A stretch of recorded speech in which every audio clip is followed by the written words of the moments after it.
Well, that was amazing. That interview with Rick Steele, I'm telling you, like, that could be seen as more valuable than like an entire degree or program that you could invest tens of thousands of dollars into. And listen, right? Like, when it comes to learning how to do paid advertising, I'm going to go with the guy who spent $94 million, $94 million in Google paid ads, right? Like, amazing. And he's turned it into billions with a B, multiple companies doing billions of dollars.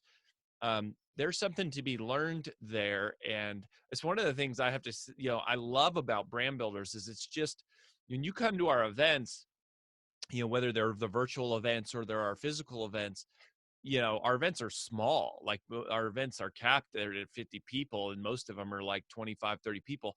And you're literally sitting next to somebody like Rick Steele, who has spent $94 million in ads, ran, 7 marathons in 7 days, has built all these huge companies.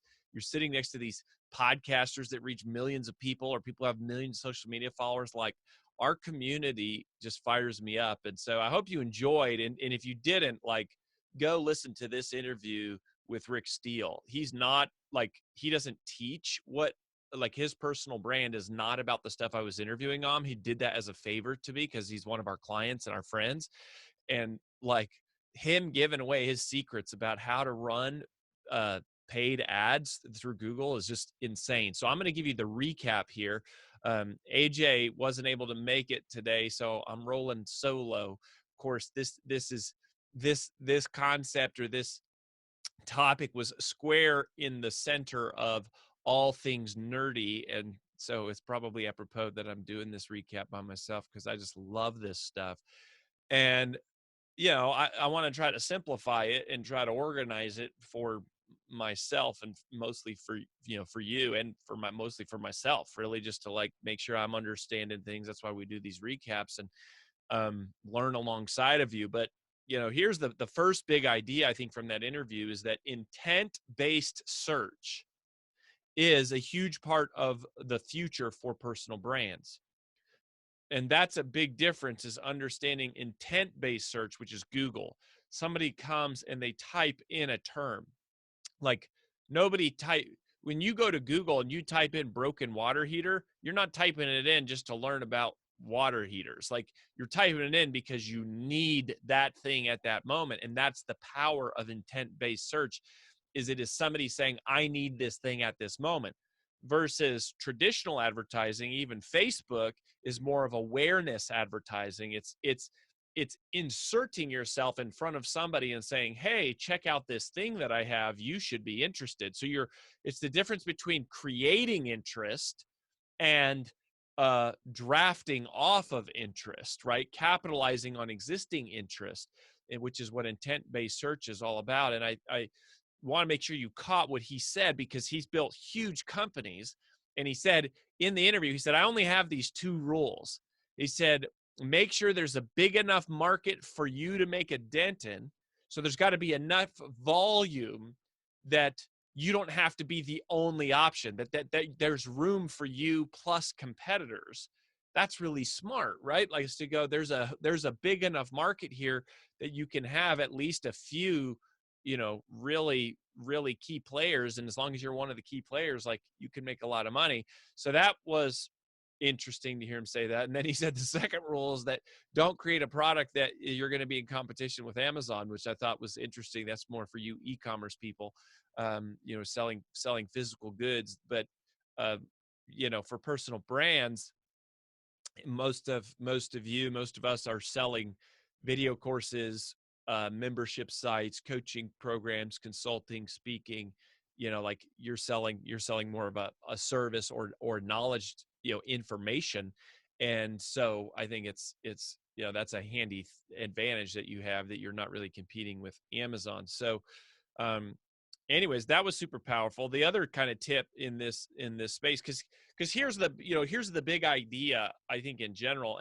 And by the way, So our phase 3 event, we have an entire event that is called High Traffic Strategies, and it is 100% dedicated to this kind of stuff.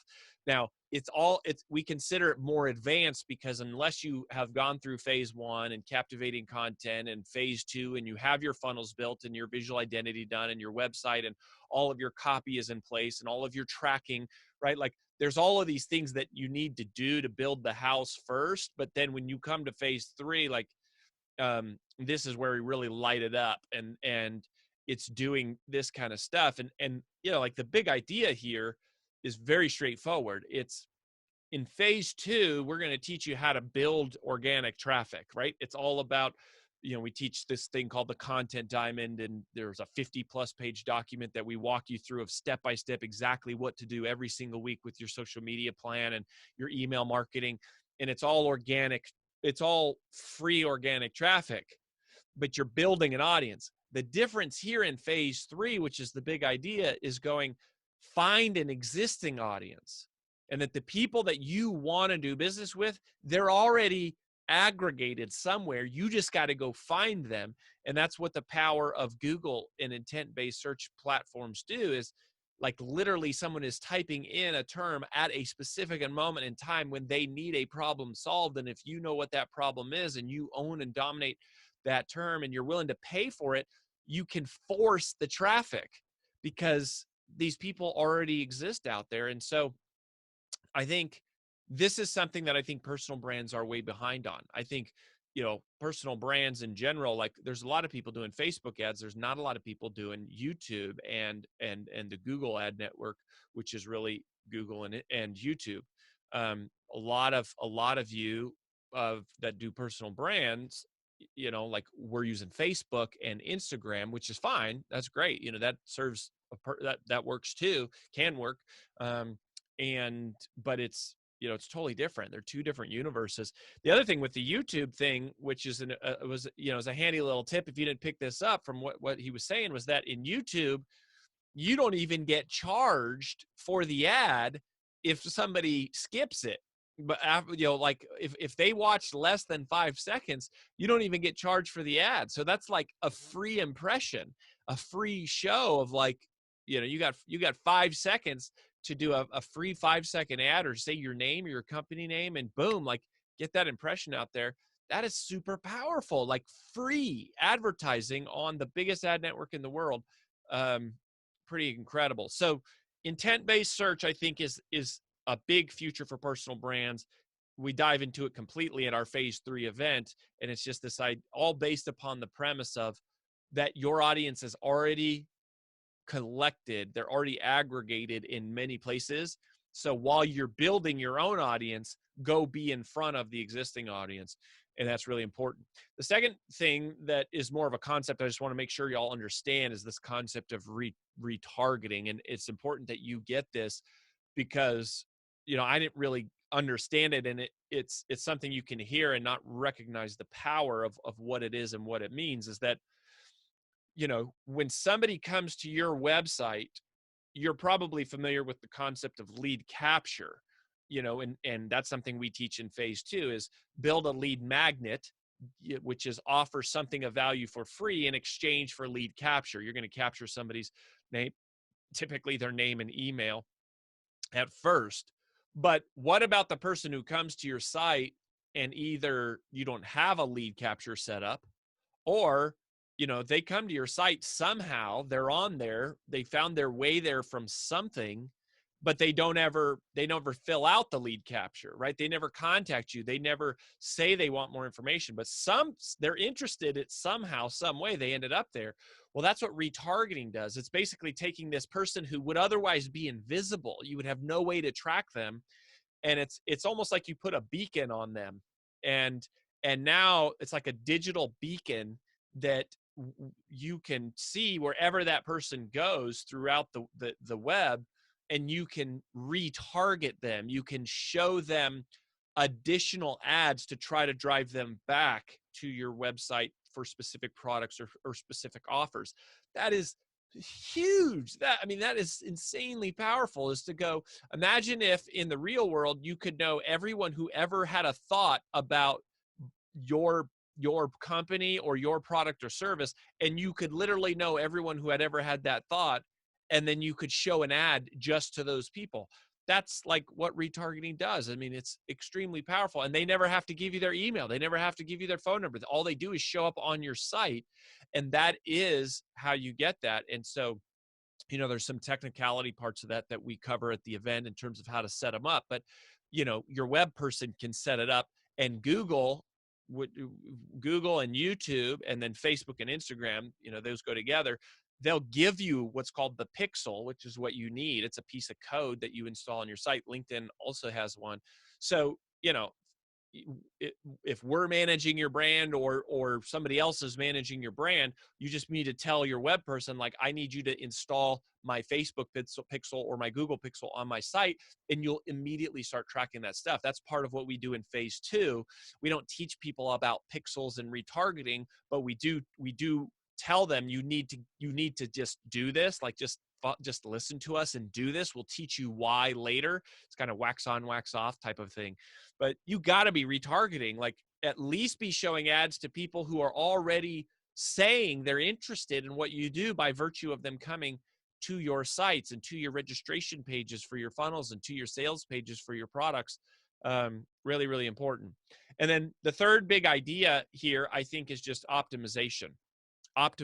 And, when he was telling his story about, how he started his company, and they've done a couple. They were in the mortgage space, and now they're in, they're doing blinds. But I think when he was talking about this idea of the very first ad they ran was for faux blinds, and he was saying, like, you start with $50 and you put $50 into it, and you see what happens, and you measure and you watch to see, do people click on the ad?